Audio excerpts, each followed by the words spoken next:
Olá, você que acompanha a programação aqui da rede MLC. Vamos saber como vai ficar esta tão falada reforma tributária em 2024? Como é que vai ficar a tributação do patrimônio e como que você pode aproveitar ainda esse embalo de 2024 para fazer a sua hold, o seu planejamento sucessório em 2025. A gente está recebendo aqui o Dr. Anelson, que vai falar com a gente sobre essa expectativa e perspectivas para 2025. Tudo bem, Dr. Anelson? Tudo bem, Márcia. Obrigado mais uma vez aqui com vocês. Então, em relação à reforma tributária, já houve as mudanças, né? Já houveram as mudanças. A Constituição Federal mudou, então hoje o ITCMD, que tinha uma base máxima de 8%, e cada estado normatizava isso conforme bem quisesse, hoje em dia, obrigatoriamente, eles são obrigados a fazer de forma proporcional. Então, lá está previsto na Constituição que cada estado vai ter que estipular alíquotas proporcionais ao patrimônio até o limite de 8%. Quer dizer que todo estado vai fazer isso, vai colocar no patamar de 8%? Não, mas obrigatoriamente eles vão ter que fazer de forma proporcional. A gente passou 2024 inteiro, nas conversas que nós tivemos aqui no Deixa que eu pergunto, falando sobre esse é o ano do planejamento sucessório, o Amazonas é um dos estados em que você pode fazer o planejamento sucessório pagando menos impostos e tudo mais. 2024 acabou. E eu pergunto, 2025 ainda vai ser o ano do planejamento sucessório? Então, como eu disse, já houve a mudança na Constituição e é obrigatório os estados fazer. Só que cada estado vai ter que criar a sua lei. Para que essas normas possam valer, cada estado vai ter que criar essa lei. Em consulta à Secretaria da Fazenda do Estado do Amazonas, essa lei ainda não foi criada e parece que não vai ser criada tão cedo. Eu não gosto de dar certeza porque as informações vêm de lá, não são minhas, né? É a informação que eu tenho. Certo. Então, se for a informação pública para todo mundo, se for verdadeira essa informação, então o ano que vem ainda nós temos uma grande oportunidade aí de continuar fazendo um planejamento sucessório de uma forma mais econômica. Esse assunto ele não está nem em pauta, não foi colocado ainda lá na LEAN, vai ser na Assembleia Legislativa do Estado do Amazonas, né? Pois que vai ser proposta não tem nenhuma. Mas eles são obrigados a fazer, então em algum momento isso vai acontecer. Então, se isso realmente acontecer, 2025 vai ser um ano ainda muito bom, que nós vamos ter uma oportunidade, aí, uma lacuna boa para poder fazer um bom planejamento.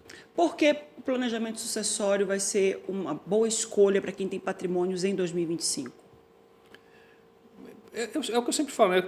Tudo na nossa vida tem que ser planejado, né? Quando a gente planeja, às vezes planejando já não acontece do jeito que a gente quer, né? Claro. Então, imagine sem planejar. Então, o planejamento sucessório ele vai trazer a tranquilidade para o pai e para a mãe de que aquele patrimônio que ele construiu vai chegar o máximo possível às mãos dos seus filhos, né?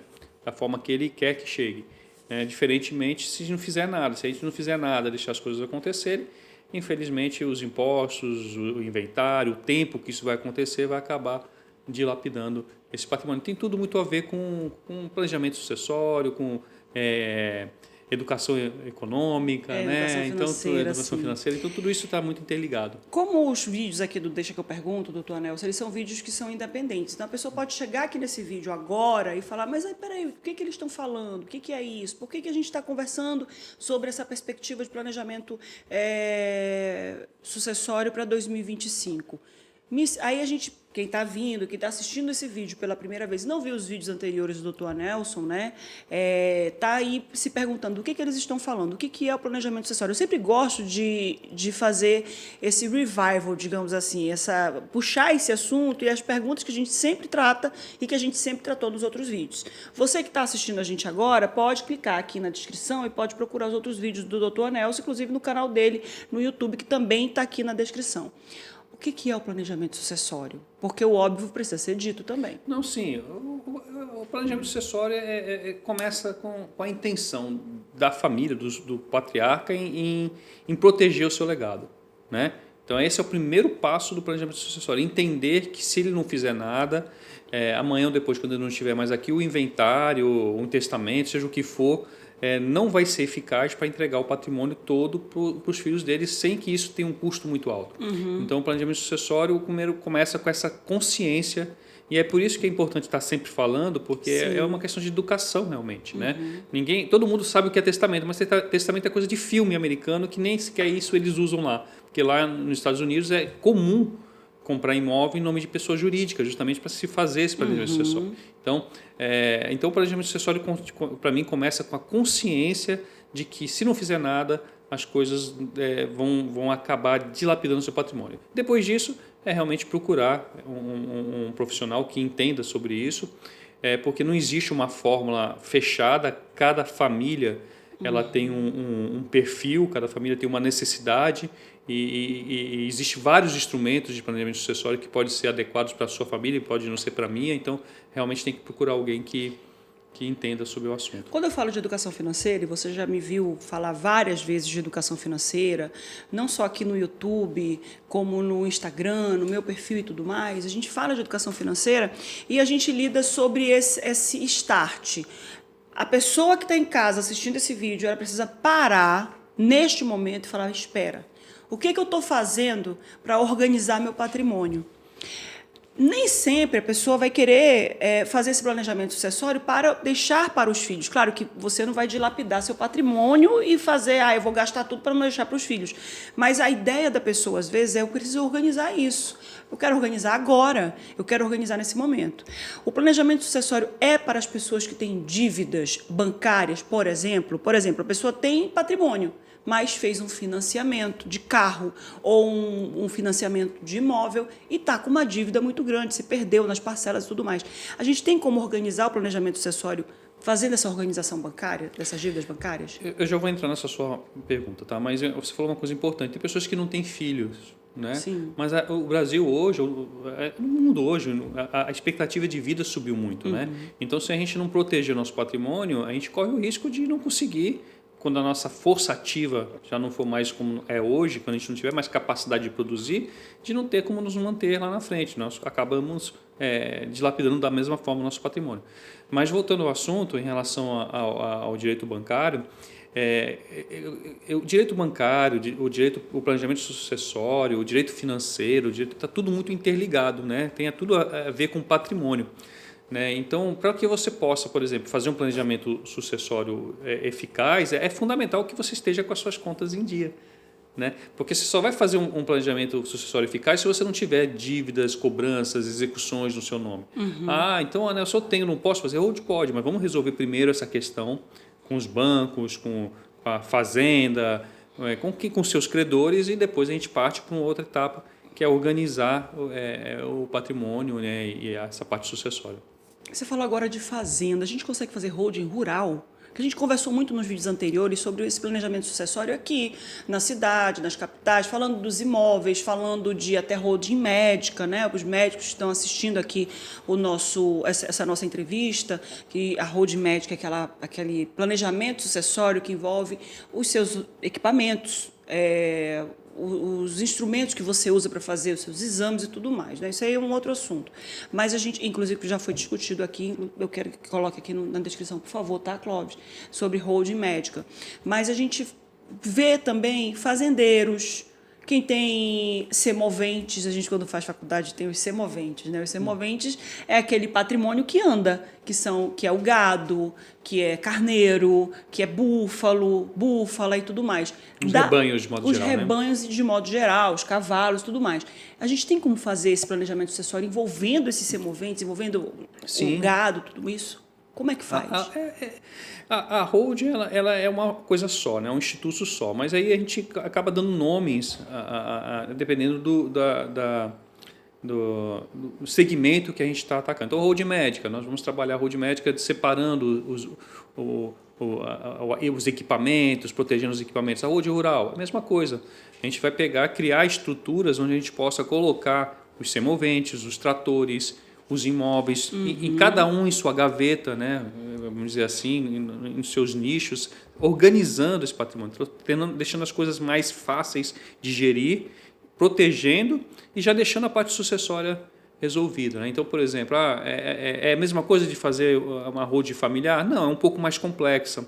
né? Você pode criar outros institutos. Da mesma forma, não existe uma regra, né? Você vai dependendo do tamanho da fazenda, dependendo do tamanho do produtor rural, a gente vai conseguir... Da agricultura. Do tipo de atividade que eles possuem, né? Se é pecuária, se é agricultura, Exato. enfim, aí a gente vai... A gente discute aqui a questão de pecuária, piscicultura, a questão das pessoas que... A gente tem muito isso, né? Você tá com uma plantação de arroz que vai ser entregue daqui a 6 meses. Tem gente que já comprou aquela plantação. Então, ela existe só no mundo das ideias de Platão, né? Fazendo aqui uma analogia. Mas ela é prevista de acontecer. Sim. E isso também é colocado numa holding rural, né? Claro, todo tipo de direito, bens e direitos, você pode colocar numa holding, num planejamento sucessório. Né? A gente teve uma alteração recente com relação aos imóveis, ao imposto de renda, né? Que é essa instrução normativa 2222 da Receita, que trouxe sobre essa modificação dos valores dos imóveis. Eu me lembro, em uma das conversas que a gente teve, que existe aquela holding do valor que foi lançado no imposto de renda e aquele que foi avaliado pelo corretor, que não é obrigatório você lançar no imposto de renda o valor avaliado, mas sim o valor que você comprou o imóvel, por exemplo. Como é que está esse relacionamento aí com relação ao imposto de renda? Essa instrução normativa recente, agora é a 222, se não me engano, né? Acho que é 2222. Sim.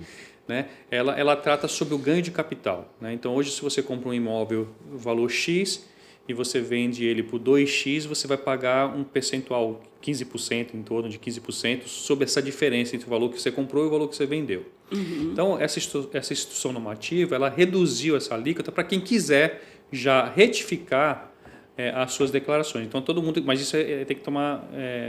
tem que ter bem atenção, né? Os imóveis que já foram declarados até esse ano, né? Então, acho que para a pessoa física é maio, salvo engano, maio de 2024 e pessoa jurídica julho de 2024. Então, os imóveis que já foram declarados nessas declarações, elas podem fazer essa retificação do valor de mercado para o valor declarado para o valor de mercado, mas isso até 16/12 agora desse ano, 16 de dezembro. Então, o prazo é até 16 de dezembro. Ah, Nelson, então isso quer dizer que é bom? Então quer dizer que eu vou reduzir o alíquota? A alíquota para a pessoa física vai reduzir para 4%. Ah, então vai... Só vale para esse ano? Não, desculpa. Não, é isso. A partir de agora, né? Não, você vai ter que agora, você tem que fazer isso até agora, 16 de dezembro, você vai conseguir reduzir. Então, se tu pegar um imóvel que está aí há 20 anos que você comprou, certo, você pode agora atualizar agora que o ganho de capital vai reduzir para 4%. Não, mas não é bem assim, né? Não. Parece que é legal, né? Só que se tu vender o ano que vem, a alíquota vai ser absurda. Você tem que ficar 15 anos com esse imóvel. Então, parece que é bom, né? Mas é uma pegadinha aí. É uma armadilha. Tu tem que estar esperto. Pode ser bom ou não. Se é um imóvel que você quer deixar lá guardado para a família ou que não tem intenção de vender, pode ser que seja muito bom. Entendeu? Mas se for um imóvel que de repente você precisa vender, você pode acabar pagando até um pouquinho mais do que estava previsto antes, porque na lei diz que você tem que ficar pelo menos até 15 anos para que alcance o patamar máximo dessa alíquota. É uma alíquota regressiva que eles exatamente. Dizem. Então, a mesma coisa no caso de quando você investe, que tem lá no primeiro ano são 22,7%. Eu não me lembro todos os pontos, mas é mais ou menos isso. Então, ela pode ser uma pegadinha se você não estiver atento a essa questão. Entendeu? Mas tem como usar a favor de uma holding familiar, por exemplo, de um planejamento sucessório, onde você é a casa da família e você não pretende vender nem tão cedo, vai deixar para o filho daqui a 15 anos, depende da idade. Por exemplo, se já estiver na holding pelo valor declarado lá, então ela pode retificar dentro da holding. Na pessoa jurídica vai haver uma redução, salvo engano, de 6%, vai para 6% do imposto de renda e 4% de CSLL, porque os impostos são diferentes, certo, né? Mas isso tem que fazer conta, tem que ver se realmente vale a pena. Entendi. Né? Se não pretende vender, porque se você vender, você vai perder todo esse trabalho. É engraçado porque o doutor Nelson está falando, eu estou aqui pensando qual a melhor estratégia para você fazer o seu planejamento familiar. Por isso que é importante ter um advogado que saiba fazer isso, um contador que saiba fazer esse cálculo, porque, como ele está dizendo desde o início, tudo vai depender dos bens que você tem, de quanto esses bens foram declarados no imposto de renda, se é vantajoso fazer essa estratégia, se não, olha, é uma melhor estratégia, mais econômica, para o estilo de vida que vocês têm, que essa família tem, ou seja, um estilo de vida que, de repente, o pai, eu preciso vender um imóvel agora para poder subsidiar ali um financiamento da minha empresa, digamos assim. Então, tudo vai depender do trabalho daquela família, dos imóveis que aquela família tem e as condições daqueles imóveis para que ele use numa recapitalização ou não. Sim, exato. É um planejamento mesmo, né, doutor Nelson? Tem que fazer um estudo específico, ver realmente qual é o perfil daquela família, né? Como é que ficam os investimentos? Que é aquela velha história, nós já lidamos com isso em outros momentos, mas para 2025, nós estamos aqui projetando 2025, discutindo 2025. Os investimentos fora do Brasil. Quando a gente fala ali de offshore, quando a gente fala de dolarização, o dólar, por sinal, no momento que a gente está gravando esse vídeo, está mais de R$6. Como é que se encaixa isso no planejamento sucessório? Da mesma forma, né? Na verdade, isso já é feito lá fora há muito tempo, né? Essa questão de pejotizar o patrimônio, isso já acontece há muito tempo, né? Não é coisa de agora, isso está sendo falado muito agora, mas desde acho que desde 64, salvo engano, que é a Lei de Sociedades Anônimas, já é feito aqui no Brasil, mas isso já é feito na Europa, nos Estados Unidos há muitos anos já. A gente vê muito isso. Então, essa questão de você comprar um imóvel na pessoa jurídica é muito comum lá fora, né? Justamente porque lá, enquanto aqui a alíquota é de 8%, a alíquota máxima, lá nos Estados Unidos pode chegar a 40% a herança. Então, não quer dizer que seja, mas pode chegar a 40%. A Europa, às vezes, 50%, Japão, 50%, salvo engano, tem esses valores, nós já mostramos aqui em outra oportunidade. Sim. Então, é muito caro herdar fora, lá em outros países. Então, eles já estão habituados a pejotizar, né? A jogar para a pessoa jurídica esse patrimônio. O que é offshore? Offshore é uma empresa fora do país, né? É você pegar seu patrimônio, ou dinheiro, investimentos, e colocar numa empresa fora, né, do seu país. Incide imposto de renda nessa... Todos os investimentos que são feitos lá fora incidem imposto de renda. Sim, é declarado no nosso... É tudo feito de forma legal. Ninguém está escondendo patrimônio, ninguém está omitindo nada. É uma curiosidade, porque, por exemplo, lá você também vai pagar imposto. Sim, mas aí tem outras regras, né? Se você é residente, se você não é residente, aí pode ficar até um pouco mais pesado, né? Aí tem que realmente continuar fazendo o estudo, tem um patamar de valor a ser investido, a partir daí você começa a pagar, então realmente tem que ser estudado, né? Aí nós temos que contratar alguém que já entende da legislação internacional, que já está habituado, então pessoas lá que trabalham em parceria com profissionais daqui para que possam dar a melhor consultoria, né? Quem está chegando agora e está assistindo esse vídeo agora, por que planejamento sucessório e não os inventários judiciais e extrajudiciais? Qual é a diferença de cada um? Quem está chegando agora aqui no vídeo? São várias, né? Na verdade, a gente pode falar do custo, que é muito menor, né? Um planejamento sucessório você consegue reduzir bastante, tanto custos judiciais, carga tributária, honorários advocatícios, tudo isso reduz bastante. Mas eu acho que o principal fator para mim, além do custo, é o tempo, né? O inventário ele é uma coisa muito desgastante, seja pela dor da perda, né? Você perde um ente querido e ainda tem que se preocupar em preservar como é que você vai tomar posse daquele patrimônio, porque você precisa sobreviver. Se você tem uma empresa, você precisa tocar a empresa. Se você tem um patrimônio de dinheiro preso, você precisa daquele dinheiro para sobreviver. Claro. Então você tem que engolir essa dor, né? E correr atrás disso, e isso demora. É caro e às vezes você não tem o dinheiro, então às vezes você tem que vender o patrimônio dentro do inventário. Isso é caro, porque quem vai comprar um inventário, um imóvel dentro do inventário, não vai pagar o que ele vale, vai ter um deságio. Então, são vários tantos. Isso sem contar, se a gente for falar de conflitos em família, né? Porque quando você tem vários irmãos, um patrimônio muito grande, e às vezes a família não é muito harmonizada, né? E isso pode criar um conflito ainda maior. Então, se você já faz um planejamento anterior, todo mundo participa disso, não tem o que ser discutido depois, então as coisas ficam resolvidas, cada um com a sua cota à parte, resolvido, sem burocracia, custo menor, né? Então, fora a proteção, né, que também está incluído nisso, né? Porque quando você coloca dentro de um planejamento sucessório, você consegue proteger seu patrimônio de algum revés financeiro que a família possa passar. Então, são vários benefícios, né? O inventário, infelizmente, ele existe, para a grande maioria da população ela é uma realidade, Mas muitas pessoas não conseguem fazer o inventário. Tem pessoas que nunca conseguiram regularizar o patrimônio porque não tiveram dinheiro para arcar com o inventário. Exato. E aqueles que tiveram dinheiro até hoje muitas vezes não conseguiram ter acesso porque eu tenho inventário de 15 anos na minha mão. Então tu imagina, né? E o imóvel vai se perdendo, né? Vai Porque se os depreciando. herdeiros estão brigando. Quem é que vai lá para fazer uma pintura? Às vezes os débitos não são pagos e débito de condomínio é o único débito que faz com que o bem de família seja perdido. Então, é muito importante que se pare um pouco para discutir os ganhos que se tem no planejamento sucessório e as perdas que são óbvias no inventário. Seja ele judicial ou extrajudicial, tá, gente? Porque mesmo o inventário sendo extrajudicial, ainda pode demorar. Isso é interessante porque esse é um nicho do direito que é muito antigo, não é novo, como eu havia dito agora há pouco, mas que nem todo mundo tinha acesso. Quem tinha acesso a isso? Os grandes empresários que tinham empresas e que tinham bancas que já estavam habituadas a fazer isso, porque isso é uma estrutura societária, né? E que foi adaptada para a família. Então, coisa de 5 anos atrás, isso vem sendo difundido bastante e isso abriu o leque de possibilidades, né?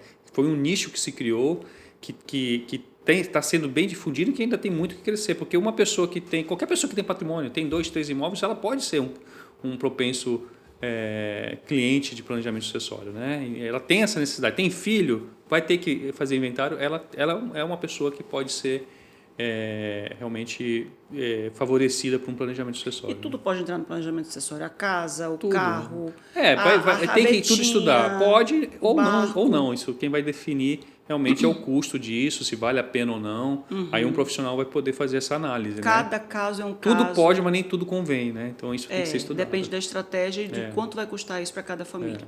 Doutor Nelson, mais uma vez, obrigada por ter vindo aqui no Deixa que eu pergunto. Eu gosto muito desse assunto porque eu sempre acredito que o brasileiro ele é muito desorganizado. O brasileiro ele não quer discutir essa questão de bens, de patrimônio, de organização sucessória. O brasileiro ele tem muito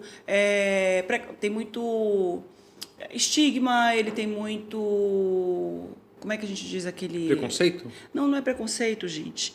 É aquele... É superstição, é muito supersticioso. Eu não vou falar isso, não. Né? É desconfiado também. E eu penso que quando você trabalha a vida inteira para construir um patrimônio, ainda está na construção do seu patrimônio, seja esse patrimônio investimentos em banco ou investimentos em imóveis, você precisa sentar com alguém específico, especialista, para poder discutir como que ele vai ser organizado. E não é só isso, Márcia. Tem alguns profissionais que têm uma capacidade enorme de ganhar dinheiro. Exato. Né? Trabalham muito. Né? Vamos citar um deles, os médicos. Os médicos trabalham muito. Sim. Mas eles trabalham num ritmo tão pesado que às vezes não tem tempo de olhar para isso. Né? E quando eles vão ver, eles adquiriram um patrimônio enorme, mas está tudo desorganizado. Está tudo, às vezes não está registrado o imóvel, é muito feio, enfim, é tudo muito... Porque eles não têm tempo, não param e não querem enfrentar a realidade, né? De parar para falar, poxa, eu vou morrer. É um fato, é a única certeza que nós temos. Todos nós vamos morrer. Né? E o que vai ser feito com esse legado que eu deixei? Né? O que eu construí, o nome que eu construí. Foi feito em vão? Tudo. Vou deixar para o governo? Vou deixar... enfim, para meus filhos brigarem, por que eu não posso resolver? Já que eu fui tão competente para construir, por que eu não posso também fazer alguma coisa para proteger? Então, isso que é uma consciência que isso vai sendo criado aos poucos. Né? A pessoa precisa parar e pensar como que eu organizo as minhas finanças, como eu organizo o meu patrimônio, como eu organizo tudo isso que eu construí, tudo isso que eu fiz. Obrigada, doutor Nelson. Obrigado, Márcia. Quem quiser contactar com o senhor, aqui na descrição vai ter o arroba, telefone, contato, tudo, para que você tire suas dúvidas, converse sobre. Estou sempre à disposição para tirar as dúvidas que quiserem. Converse sobre, tire suas dúvidas. Faça as perguntas que eu fiz agora para o doutor Nelson de novo para ele, porque é um assunto que precisa ser batido, é um assunto que precisa ser conversado, é um assunto que precisa estar o tempo todo aqui na mesa para que as pessoas se familiarizem com todos os termos e entendam os ganhos do planejamento sucessório. Doutor Nelson Souza, obrigada, viu? Obrigado, Márcia. Até a próxima. E você que ouviu mais essa entrevista aqui já sabe, a gente sempre traz para você os assuntos que são discutidos e as melhores decisões e soluções para que você possa tomar as melhores decisões para você e para sua família. Já sabe, hein? É assunto, deixa que eu pergunto.